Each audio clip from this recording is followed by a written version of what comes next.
After months of imploring, even in some cases bribing Americans to get vaccinated, the Biden administration is taking its toughest stance yet. The president's six-pronged plan will require vaccines for more than 100 million Americans in the most sweeping vaccine mandates yet. President Biden announced them Thursday. They include a vaccine mandate for federal workers and contractors and require large companies to mandate vaccines or have regular testing. The president also announced measures to ensure kids are protected at schools. Today, he and the First Lady visited a middle school in Washington, D.C. Later, White House COVID response coordinator Jeff Zients also addressed the need to keep schools safe. We have provided all schools throughout the country over $130 billion through the American Rescue Plan to implement these very strategies. There is simply no excuse for failing to do so. This isn't about politics, it's about protecting our kids. And as the president has made very clear, we stand with the school district leaders, educators, and parents who are doing right by kids, and will take on those who are standing in the way. This comes as the Los Angeles Unified School District has put a vaccine mandate in place for students 12 and older. The district is the second largest in the country with more than 600,000 students. CBS News' Skyler Henry reports from the White House. President Biden visited a Washington, D.C. middle school Friday morning, delivering a special offer. For students here at Brookland, once you all get vaccinated, you're invited to a special visit at the White House. Vaccinations are a key part of the COVID strategy that the president laid out Thursday. The tough new measures mostly target unvaccinated Americans.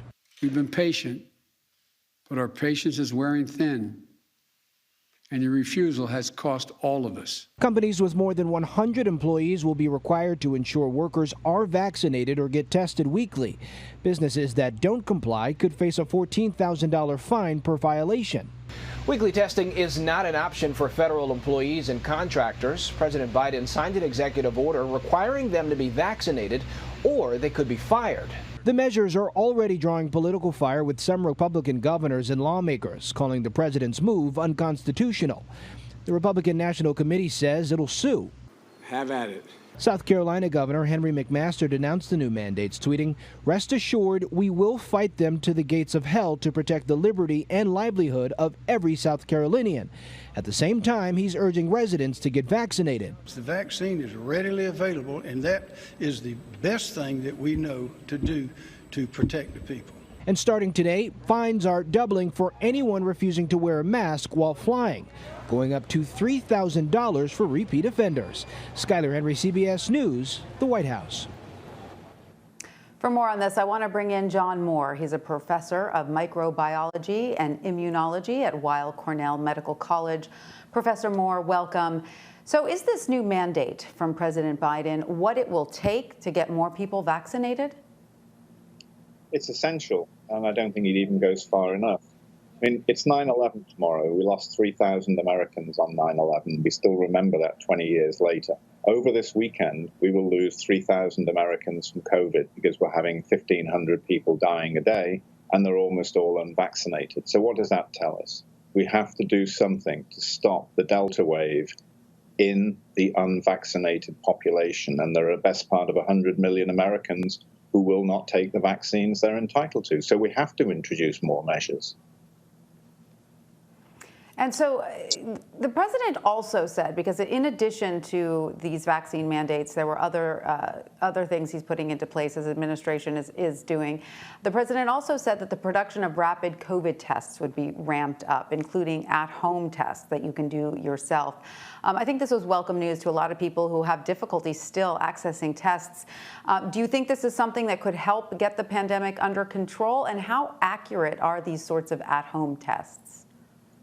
The tests that are being recommended are accurate. There's a fine line between the ones that are and the ones that are not, so we have to look for the CDC guidance on which tests to use. All of these measures introduced yesterday are helpful. There's no question about it, and they get wide support into the scientific and public health communities, every one of them. But I'd like to see it go further. I'd like to see restrictions on people flying. if they're not vaccinated. I mean, you can't take a large bottle of water on board, but you can take the virus on board if you're unvaccinated. We have to protect the TSA staff who are exposed to thousands of people a day, many of whom are unvaccinated. I think if people were prevented from flying if they were not vaccinated, it would drive more Americans into being vaccinated. The Canadians did this a month ago. Canadian society has survived. I think we have to consider doing the same thing.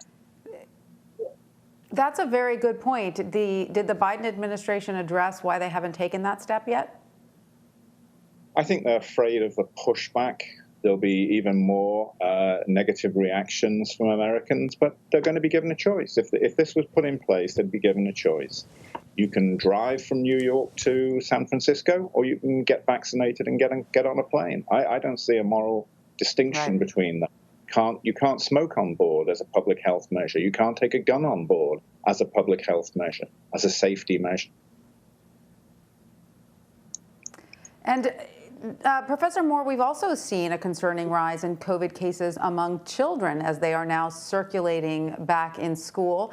September had previously been floated as a date when emergency use authorization of vaccines might be available for children under 12. Do we have any news on sort of what is delaying that vaccine approval and when we might see that for children? The FDA is working on this. I mean, the FDA has a huge amount of casework on not just childhood vaccination, but other vaccine applications. It has the dose 3 booster approvals to consider and pass through its system. All of this takes time. There is a limited number of personnel available to do multiple tasks. But the projections are that vaccines will be approved for children sometime in the next several weeks. I can't give you a more accurate date than that, but people have been talking about September, October for the 6 to 12-year-olds, and the sooner the better, because Delta is infecting children more efficiently, more easily, and children are transmitting virus back to their unvaccinated parents, to teachers. There are many examples of this. There are deaths among teachers. It's a sad state of affairs. And again, we need the vaccines in the children, and we need all the teachers to be vaccinated. There will be another wave of infections driven by schools in the near future, unfortunately. So I get the sense from you time is of the essence. You are worried about what we could see in the months ahead. Well, Delta isn't just going to go away. I mean, there are 100 million targets for it. It does infect vaccinated people, but much, much, much less efficiently. And very few vaccinated people end up in the hospital. So it's a pandemic now of the unvaccinated. And it's leading to 150,000 infections a day. It's leading to 1,500 deaths a day. That can't go on indefinitely. We have to do something about that because there's nothing else is going to stop it other than the mass vaccination program. It's our only option for returning to a normal life. Professor John Moore, thank you so much for joining us. As always, we appreciate your insight. You're welcome.